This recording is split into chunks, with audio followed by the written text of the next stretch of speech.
Hi everyone, welcome to Mondays with Maya. I am just adjusting my earrings. I just got these brand new earrings and they're pretty big. And so you need a little bit of an eraser to hold them in. Hey Jupiter. Hi Jupiter. Hi everybody. I'm putting an eraser in the back of my earring because I got these fabulous new earrings, but they're huge, and so you need a little extra. Look at these puppies. Am I living my drag race fantasy with these? Oh my goodness. I thought maybe these would be a little too much, but now that I'm looking at them on camera, I think they're fabulous.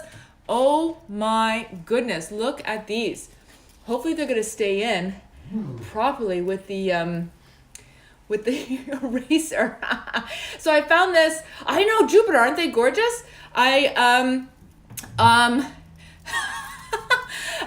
So I found these at a store. A female entrepreneur, a woman entrepreneur running her own clothing store in Toronto on Pape Avenue, and the store is 988 Pape Avenue. And it is the best blue ever. My gosh, I'm realizing that this blue is really working for a redhead. Hi, Shara. Yes, 988, I believe. Yes, 988. I'll tag them in this, and I'll take a photo because these are beautiful. Okay, hi everybody. Thank you for joining. Yes, Lynn, I know, I love the earrings. So last week I spoke to 500 high school students, and I gotta tell you, it was so lovely speaking to high school students. After the talk, some of them came up to me afterwards and shared their personal stories with me, but I can't tell you how many of these high school girls messaged me afterwards on Instagram. Oh, you were there. Hi, Nadia. Hi, Nadia.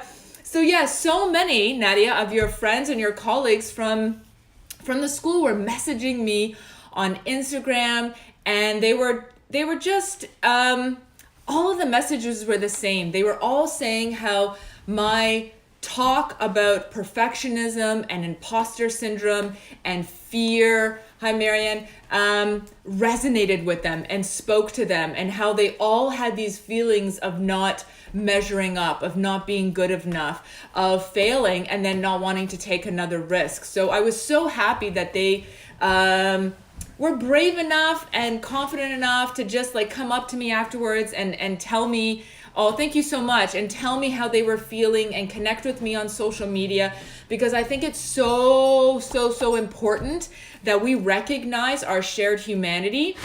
Oh, thank you. And that we recognize that we're all in this together, and that we're all sort of struggling and trying to find our way and making mistakes and making our way through school or work or navigating social relationships. And it's so comforting to know that there's other people out there who are going through this. So I just wanted to give a shout out to the 500 ladies at Brébeuf in Hamilton who were fabulous. Thank you all for your lovely messages that you have been sending me. I've been reading them all, and I think I have commented to all of them, so thank you.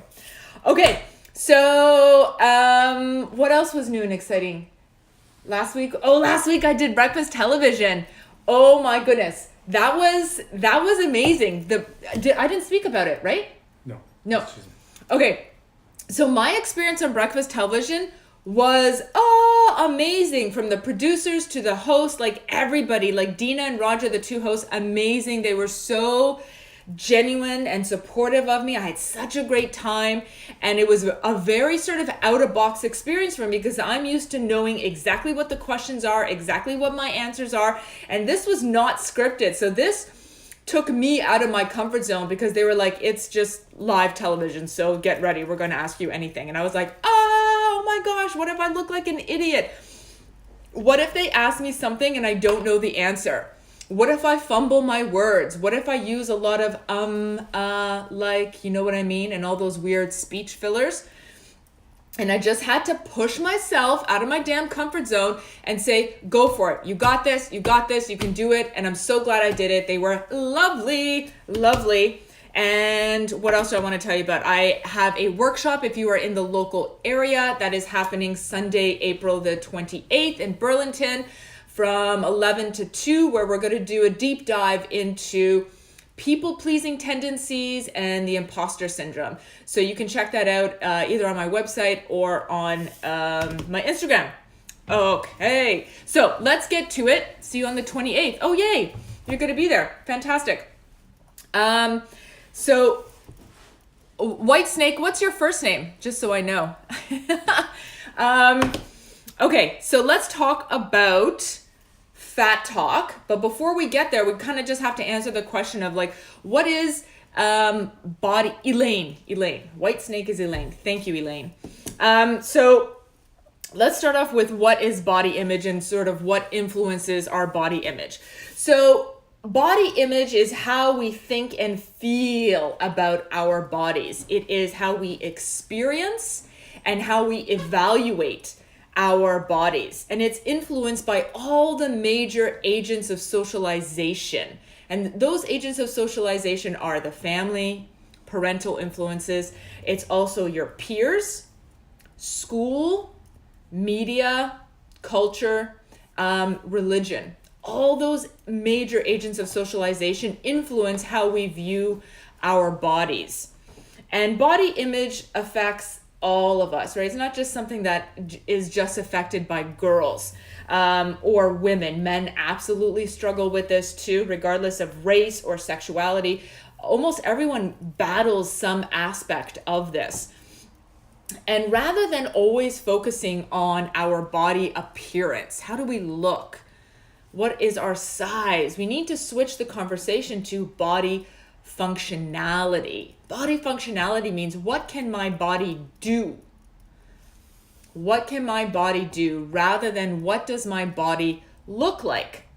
And this is really, really important if we're going to challenge the standard notions of what beauty and beauty ideals are and what it means to be healthy or fit. And I want you to know that this whole body positive movement that's happening right now, there's a real big push to just love your body. Oh my gosh, just love your body. Love, love, love. As if that's somehow just supposed to come like this and you're just supposed to magically say, I love my body and everything's supposed to get better. I want you to know that it's okay not to love your body. It really is. It's okay to just not want to think about your body today. And it's okay to be really frustrated with your body. And when I'm talking body, I'm talking literally head and body, right? Your mind and your physical body, how you're doing mentally and how you're doing physically. It's all connected. And so sometimes you can be really frustrated with your body, especially if you have a chronic illness that you're dealing with, a mental health condition. So sometimes you do love your body and sometimes you don't. And sometimes you don't want to think about your body. And all of that is okay. And so how we feel about our bodies is a really fluid state. It's not like you start here and then it's all awesome and then you end in this magical state of bliss, right? It's a really fluid, jagged journey to get to hopefully what is body kindness. And it's not just this end destination. So something to keep in mind when you hear or you read all these articles or you see this stuff on social media about the body positive movement is I want you to be really critical of the media that you are seeing around body positive. And let's look at what bodies are featured in that body positive movement and what bodies are left out. And more often than not, what you see in the body positive movement is a lot of white bodies, a lot of hourglass bodies, a lot of bodies that don't have cellulite. And there's a lot of other bodies that get left out of the situation. And I think I need more erasers, Steve. And so let's look at all the bodies that are kind of left out and erased from the body positive movement. And that is fat bodies. That's trans bodies. It's black bodies, bodies of color. That's bodies that are riddled with pain, chronic illness bodies, disabled bodies, right? And sometimes your body doesn't feel beautiful or good, and that's okay. And that's also why I really, really can't stand the before and after photos that you see in this whole diet craze, fit craze that's out there, because I find them almost obscene, because most women are the before photo, and there ain't nothing wrong with that, right?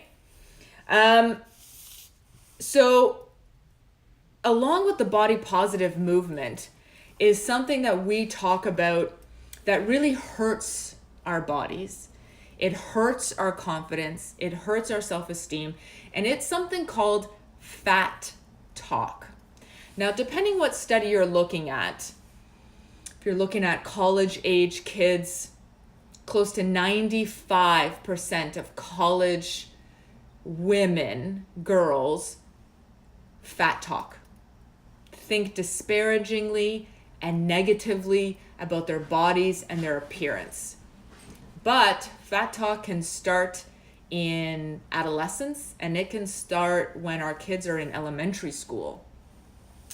And some studies show that the average woman has 13 negative body thoughts a day, but some of us have more than that. Some of us are thinking multiple negative thoughts at any given hour. So what comes to mind when I say the word fat? When I say the word fat, yeah, body dysmorphia is part of it, Pina. That's something probably that I'll talk about in another segment.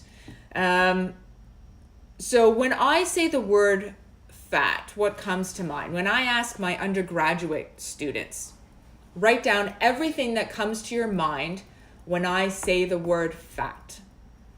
And if I ask you this question, you will most likely write down some of the similar words, like, I hate fat. I fear fat. I don't want to be fat. I worry about fat. Yep, I worry about my bumps. I worry about cellulite, bumps and wiggles. Yep, absolutely. Lazy is one of the top phrases. Fat is awful. Yep. Lazy is one of the top words that we associate with fat people.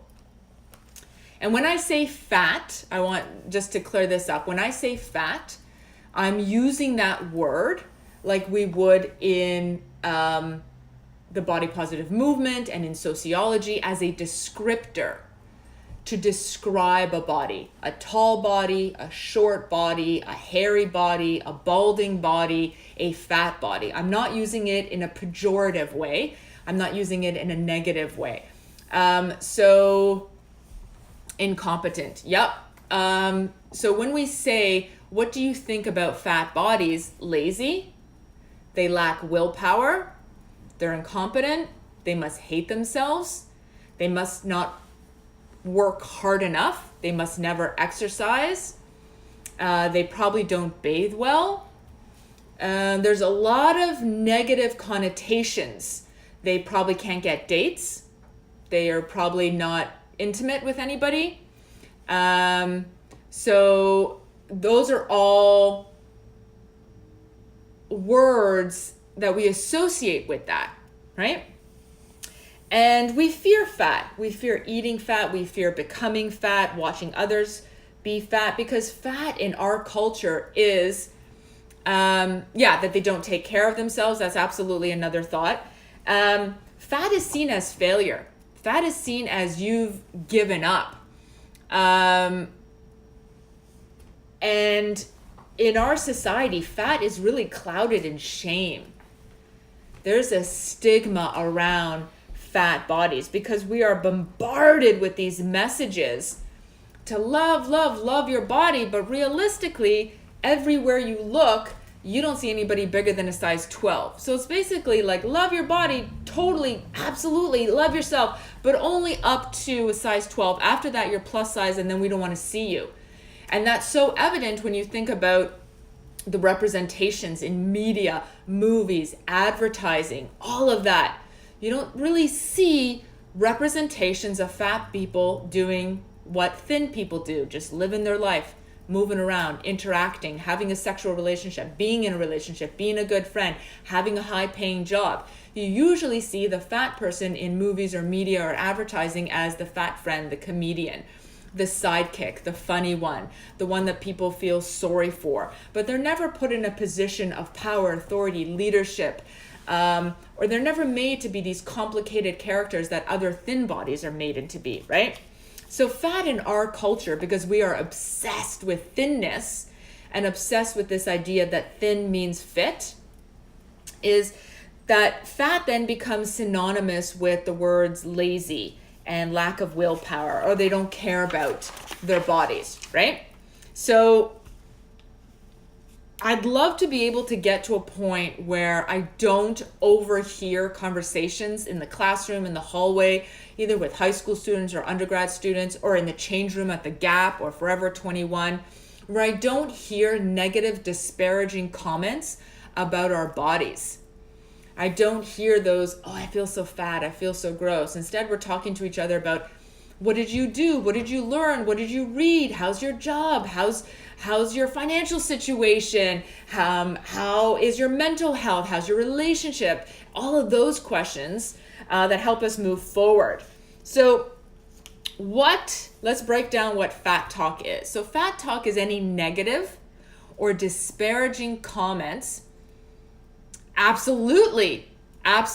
People view thinness or fitness as a sign of success. Absolutely, that's one of them. And that's one of the thin privileges that we'll get into later on.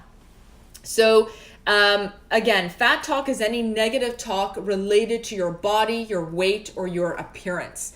So it can be a negative fat talk like, oh God, I gained 10 pounds. I feel so gross. My thighs are so huge. My butt is so big. But it could also be a positive comment like, oh, I feel so amazing. I finally lost those 10 pounds. Oh, I feel amazing. Now I can finally wear a bikini. Because even in those positive fat talk moments, you're still saying, I'm so much better now that I'm thinner, smaller, different, right? And fat talk is also about having this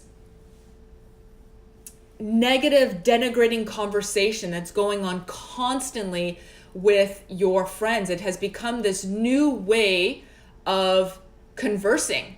And it's definitely not just something that girls or women battle. And it's not just a young thing.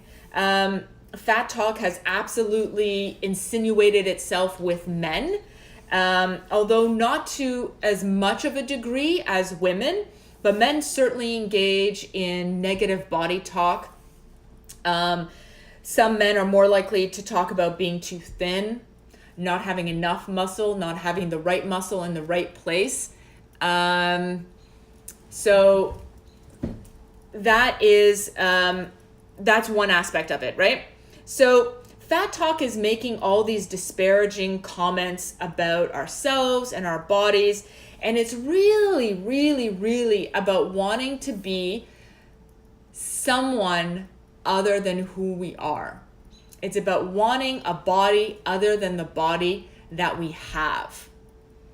And so you can say, oh, I hate my thighs, or I feel so gross today, or these jeans look terrible on me, or she shouldn't be wearing that. Or I wish my hair was straighter. I wish my teeth were straighter. I wish my nose was thinner. I wish my teeth were whiter. I wish whatever, right? I wish I was tanned. I wish my eyelashes were longer. I wish I could change all these different things, because you think that somehow if you change all these things about your body and your appearance, your life will be better. Your relationships will be better. Your friendships will be better. And so think about, how often have you engaged in these negative talks, in these negative phrases or conversations, either on a loop to yourself or with your friends. You hear it in any change room, you hear it at dinner parties, whether people are making fun of themselves or talking to you about the latest diet craze, or how they've taken out entire food groups. I'm just off carbs, or I'm not eating bread, or whatever this is, right? What we know from the research is just overhearing fat talk is detrimental to your confidence. Just overhearing it. You don't actually have to participate in it to get a negative consequence to it.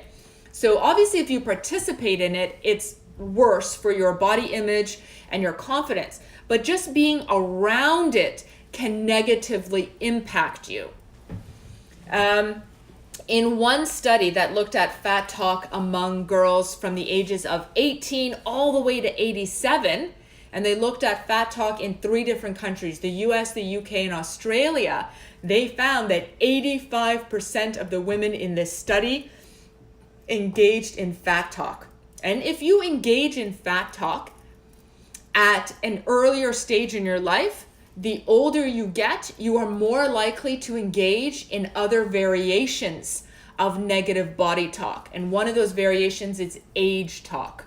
So if you negatively disparage your body, you are more likely as you get older to negatively disparage your age, your wrinkles, your changing skin, your drooping muscles, whatever it is. You're more likely to then make fun of your laugh lines or say, oh gosh, I look so old. Oh my gosh, I wish I was younger, tighter, pulled, that kind of stuff.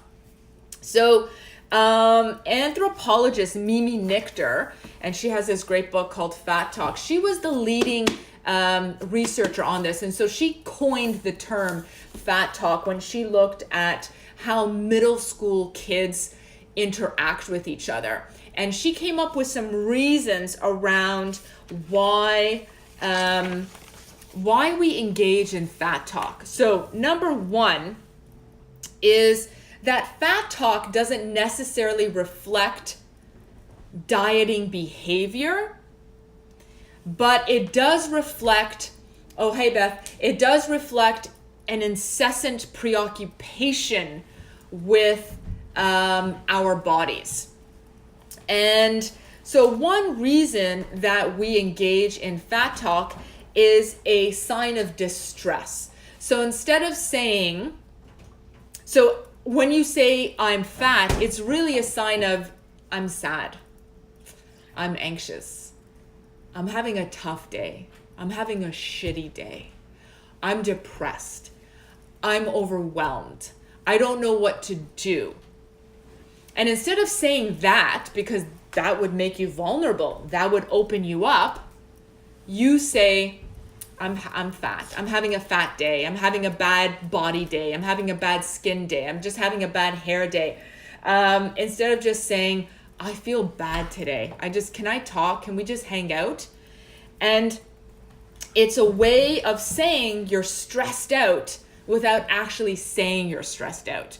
So what it really leads to is surface level conversations where you're not really engaging with your friends in a deeper level. And it allows you to be sort of vague or ambiguous about what you're really feeling. It's also a way, that's the first point. The second point is it is affirmation, right?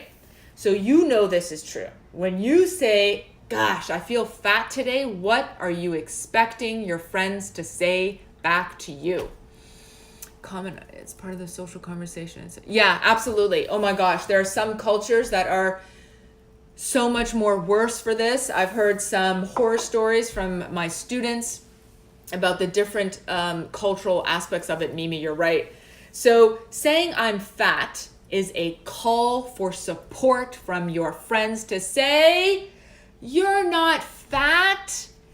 That's what we want to hear. When we say I'm fat, I feel gross, we're saying it specifically so our friends can say back to us, oh my gosh. We want to hear the affirmation and this validation that we are not in fact fat, that we are worthy, that we are loved, that we are lovable, right? And saying I'm so fat is this marker of identity in social groups, right? It's this marker of identity so that you then offer the opportunity to gauge how others think you look, right? We also use it as a form of grace before we eat. And we've all been there. We have all been there where we have gone out for dinner, and before we eat a big meal, we say, "Oh my gosh, I gotta loosen my belt. Oh my gosh, I'm gonna overeat so much. I'm such a gross pig. Oh my gosh." We use it as a way to say, "I know what you're thinking. I know that you think I'm gross and fat and I've overeaten, and I just want to say it before you say it," right? And it's also to avoid being ostracized from the group. So we use it as a way of gaining social support among our friends. And if all your friends are fat talking, you want to feel like you're also part of the group. And it's one way that we fit in. And the problem is, we know that fat talk, negative body talk, disordered eating is contagious. If you hang out with people who talk like this, you are more likely to think like this yourself. So how do we deal with this? Or what are the consequences? Fat talk can be dangerous because it can lead to a really unhealthy relationship with food, with eating, with fitness, and with how you view your body. It reinforces fat stigma and fat bias so much. It reinforces the thin ideal so much. And you may have seen on the internet that a lot of schools have pledged to have fat-free talk weeks. And some of them are called Friends Don't Let Friends Fat Talk. And it's about committing as a friend to interrupting these negative scripts, right? So it's about sort of committing to not disparaging your body, to stop making fun of your body, to stop critiquing other people's bodies. So one of the consequences of negative body image is avoidance. It's avoidance. How many of us, maybe ourselves at some point, maybe family members, maybe really good friends, how many of us have not taken family photos, have not been in a picture, have hid behind somebody else when taking a picture, have stood behind a couch or a sofa or a big purse because you didn't want your whole body in the photo? And this is so heartbreaking to me, because what happens is we start living life from the neck up. We become a disembodied state where we just want to exist from the head up, and we don't want anybody to see us. And we stop living life because we just want to blend in. We want to be invisible.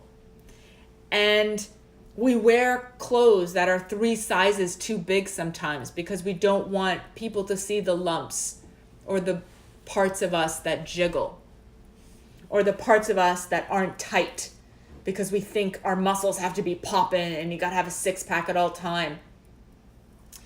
And the sad thing is, you can look back years from now and look back at family photos or special occasions with your friends and not see yourself in the photo.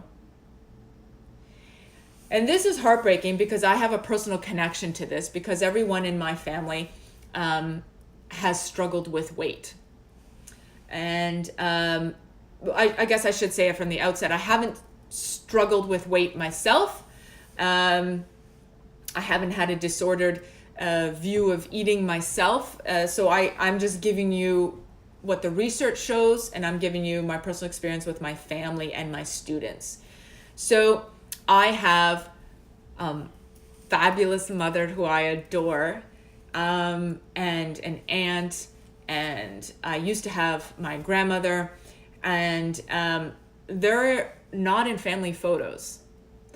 And one of my biggest concerns, because I have a 6-year-old daughter, is that we're going to look back on all these family vacations and family dinners and family events, and I'm not going to see my mom in these photos, and I'm not going to see my aunt in these photos. And what is that going to do for my memory recall? And what does that do for her self-confidence? And there will be no recollection of your presence if you avoid these moments. And there's consequences to this, and it's not just something as simple as picture taking. Avoidance is erasure. Avoidance is isolating. Avoidance is lonely. Avoidance is missed opportunities. It's missed friendships and missed relationships. It's missed networking. It's missed socialization. And maybe you're avoiding going on a blind date or applying for a new job. But we've got to get to a point where we see more than just our bodies. We see who we can become. And we see where we want to go. And we see what contribution we want to make. Another consequence of negative body talk is that it leads to body fixation. Body fixation and self-objectification. So self-objectification is when you monitor your body and you survey your body constantly, but you're looking at it from an outsider's perspective. You're looking at your body how you think other people are looking at you, right? And you're constantly thinking about your body, adjusting your body, worrying about a double chin, sucking in your stomach, tightening up your blazer, putting a pillow in front of your stomach when you sit down on a couch, making sure you cover your cellulite when you're sitting in a short skirt or shorts. It's constantly monitoring your body, even when no one is looking at you, even when no one is thinking about you. You're constantly checking, monitoring your own body. And when we're in this state, nothing good happens. Nothing good happens. And a consequence of this is what researcher Lindsay Kite says, is that we start viewing ourselves as bodies first, people second. Bodies as an ornament rather than an instrument. And we need to get to the point where we value ourselves more than just our appearance. So Dr. Kate has a whole program that she calls Body Redefined. You should follow her on Instagram. And she advocates that we need to see more in order to be more. We have to see more than the physical appearance, more than the acne, more than the wrinkles, more than the drooping skin, more than the thighs that rub together and burn when if you're not wearing shorts, more than the dimply skin, more than the cellulite. We've got to see more than that if we want to be more. And I have some tips from you that the researchers have recommended about how we can start changing this negative script in our mind. One is to interrupt body talk, we have to practice self-compassion. People with more self-compassion express greater empathy for other people and other bodies. We're not as quick to judge other bodies. And we've all been there. We've all seen somebody and thought to ourselves, should she be wearing that? Should he really be wearing something so tight, so short, so skimpy, right? Because we think only certain bodies can wear certain clothes. So we have to treat ourselves with kindness. And I have some book recommendations at the end. Treat ourselves with kindness, and empathy helps us see the humanity and the beauty in other bodies. And every single day, and for some of us, it's every single hour, we have to choose kindness. We have to choose kindness to our bodies. The second tip is you have to have a no fat talk, no negative body talk zone. You have to declare that at home, with your friends, with your colleagues, and there's a lot of different ways that you can interrupt that when somebody comes at you with their new diet or how they're off bread or they're not going to eat pasta for the rest of their life or whatever that is. There's some phrases that you can use to push back against that. And so we want to interrupt negative body talk and then redirect it to a more meaningful conversation. If you're not having meaningful conversations with people that lift you up, why are you spending time with them? What's the point? Can I have some water? So, when somebody comes to you and expects to engage in fat talk, I want you to say, hold up, wait a minute. What's going on? How you doing? What happened with that job interview? How's your dad doing? I know he was in the hospital. Talk to me. What's going on? Talk to me. Let's have a meaningful conversation, right? Can we talk about our feelings? Can we talk about our pain? Can we talk about our struggles? Can we talk about our failures rather than talking about our friggin' bodies? We have to connect with people, right? We have to literally look at people in the eyes, connect, have an actual conversation with people. So the third tip is, what are you feeding your mind? What are you feeding your mind? Your mind is not a garbage disposal. Your mind is not a garbage disposal for every crap thing you see or hear, whether it's from another person or it's... This is Cooper. What are you doing, buddy? What are you doing? You never come and join me here. Yeah, this is my beast. This is Cooper. All right. So, I just lost my train of thought. I don't know why he just came over. He was just chewing his bone. So, you're not a garbage disposal, right? Every single body positive research out there, every single research around disordered eating, every single research around the body positive movement, all say the same thing around social media. And what are they telling you to do? Decrease your use of social media. Decrease your social media. Be aware of what you are consuming and why you are consuming it. Okay?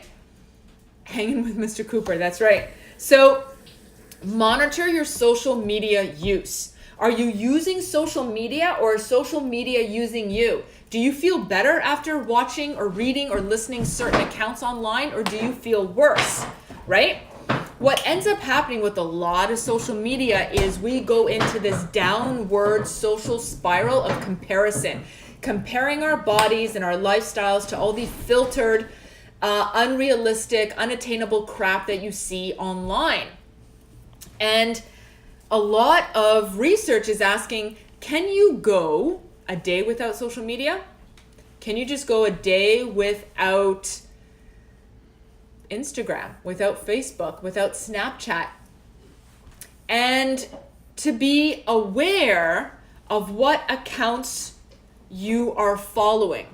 And there's a registered dietitian who's fabulous. Her work is around body kindness. And she has this phrase called spiral upward. Social media has us spiraling downwards. And so she wants you to spiral upward and surround yourself with people who lift you up. And this is the fourth tip, is to spend time with the right people. Find your tribe. And your tribe doesn't have to be 37 people. It can literally be one person. Start with one good tribe member. Yes, that's her. Yeah, Rebecca Scritfield. Am I pronouncing that correctly? Body Kindness. I'll show you the book afterwards. So who in your life, ask yourself this question, who in your life makes you feel energized, motivated, inspired, pumped up, ready to take on the world, right? Who in your life makes you feel comfortable being vulnerable, comfortable talking about your failures, comfortable just being you? And, or do you have a tribe of people that are constantly competing with you, constantly in competition? Who's better, who's thinner, who's smarter, who's this or that? The scarcity mindset. Those are the people that think there's only a set amount of success for all of us, right? And if one person is successful, that means there's less for the rest of us. So in her book, Body Kindness, Rebecca talks about one of her clients who said she was able to change her people-pleasing tendencies by having this motto. And the motto was, not my people.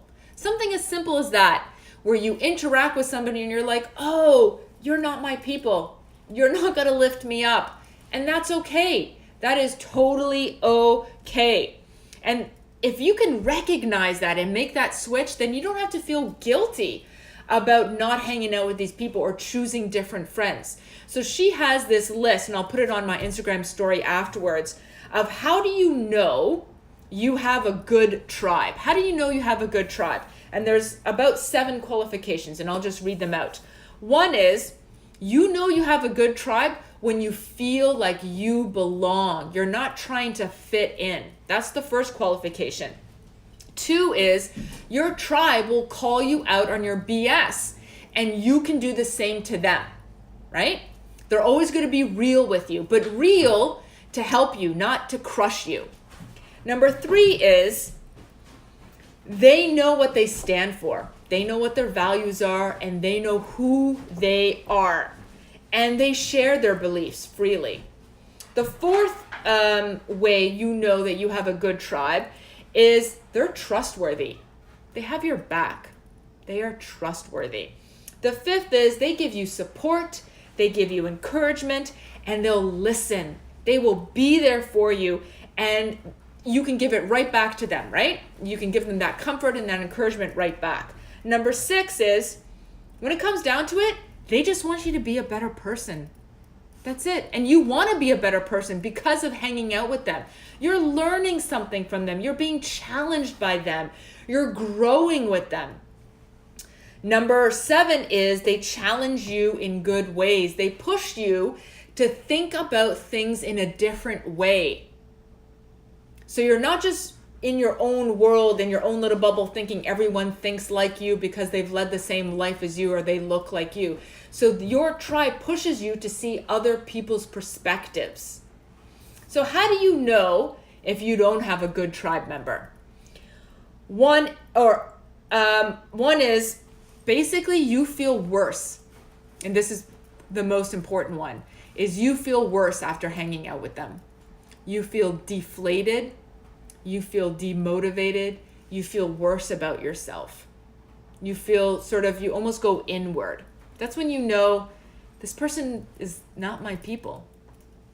And that would necessitate you spending less time with them, dropping them from your friend circle, and finding new people that lift you up. And in your tribe, you don't have to personally know these people. This could be somebody whose career you follow, whose work you read. I don't personally know this registered dietitian, Rachel Scritchfield, but I love her work. I believe in what she does, so I read her stuff. Body Positive Power. If you follow Body Posy Panda, she's from Australia. I don't know her personally, but I really appreciate her Instagram and I really appreciate her videos. And so I follow her. Actually, I just posted a video of her dancing on my Instagram. So how do you know that you've got a really good influencer tribe member? You're quoting them. You're telling other people about them because you've learned something from them, right? You want to be a student of theirs. You want to learn from them. You want to be challenged by them. You want to then educate other people about them. You read their work. You follow their social media. Surround yourself with people who respect your mind and your body like you respect yourself. And another tip to stop the negative self-talk is we have to rephrase into positive self-talk. I've said this before, I'll say it again. There's absolutely no study, no research that shows negative self-talk helps us. There's no study that shows negative self-talk moves us forward, but there's a whole host, 30 years of research showing that negative self-talk harms us. Whether it's about your body or your intellect or your career, negative self-talk harms us in a myriad of ways. So we have to rephrase, oh, I feel so fat, I feel so gross with, I am so proud of my body. My body is so strong. I am working on my strength. I am working on my fitness. For me right now, my personal fitness goal is to be able to do a full pull-up. I cannot. I'm working on that. And the day that I can do a full pull-up on a pull-up bar or a chin-up, you better believe I'll be posting a video about that. It may take me like a year to get there. And I would also like to work up the strength to be able to do a full push-up, not like a half push-up, which I'm doing right now. I can do a full push-up, but I can do like 3. So I would love, you know how Michelle Obama did like 1 full minute of push-ups? I would like love to do that. And so I'm working on increasing my fitness. And so I'm concerned about how my body can function. Can my body do a 5K run? Can my body do X amount of squats rather than do my thighs look good, right? I don't care about that. So what can we do as parents or as caregivers to ensure that our kids are treating their bodies with kindness? Studies have shown that toddlers, both boys and girls, as young as 32 months, display a preference for thin bodies. And they found that these toddlers who displayed a preference for thin bodies had mothers with an anti-fat bias. So these kids are being raised by mothers who fear fat. And that dialogue and those phrases and those comments trickle down and are absorbed by kids as young as 32 months. So if you say, oh, gross, I can't lose the baby weight, I feel so gross, or you're counting calories, you're doing all that stuff in front of your kids, you better believe that they are absorbing these messages around what is a good body and what is a bad body. And it harms our kids, right? So obviously I'm not trying to blame mothers or caregivers for this because there's so much on your plate as a caregiver, but it illustrates how early and how easily absorbed these ideas around fat and anti-fat attitudes can come about, right? Children are not born hating their bodies. It is a learned social skill. Children are not born hating their bodies. They are not born hating the bodies of others. It is a socially learned behavior, and we learn it at the earliest age from our primary caregivers, and then we learn it from our peers and the media and the school system. So this type of anti-fat attitude leads to isolation. It leads to bullying, depression, low self-esteem, and poor body image. So some tips for caregivers would be, 1 is no negative body talk in front of your kids ever, ever, ever, ever. Never shame your child's body. Never question if they're going to have a second serving. I had students in my 4th year course a few years ago, my 4th year seminar at McMaster, where we did a whole course on body confidence and fat talk and fat stigma and fat discrimination. And I had girls, or hi Leanne, I had girls, women in that class who remembered the time a family member questioned whether they should have a second serving at dinner. And you would think that that moment happened a week ago. And really, this moment happened 10 years earlier, 15 years earlier. And it was ingrained in them. Every kid can remember that time that they were bullied, that they were made fun of, that they were teased for how they looked. And sadly, some of that starts in the family. And so many of the women in that class who had disordered body issues, whether they had a distorted relationship with food or with fitness, grew up in households where one of their parents also had a disordered relationship with food and their body. And it gets passed down. The second tip is we have to engage in critical discussions with our kids, with our students, about what they see, so that our kids are not just blindly consuming media, but we're sitting there with them and saying, why do you think every body in this TV show is thin?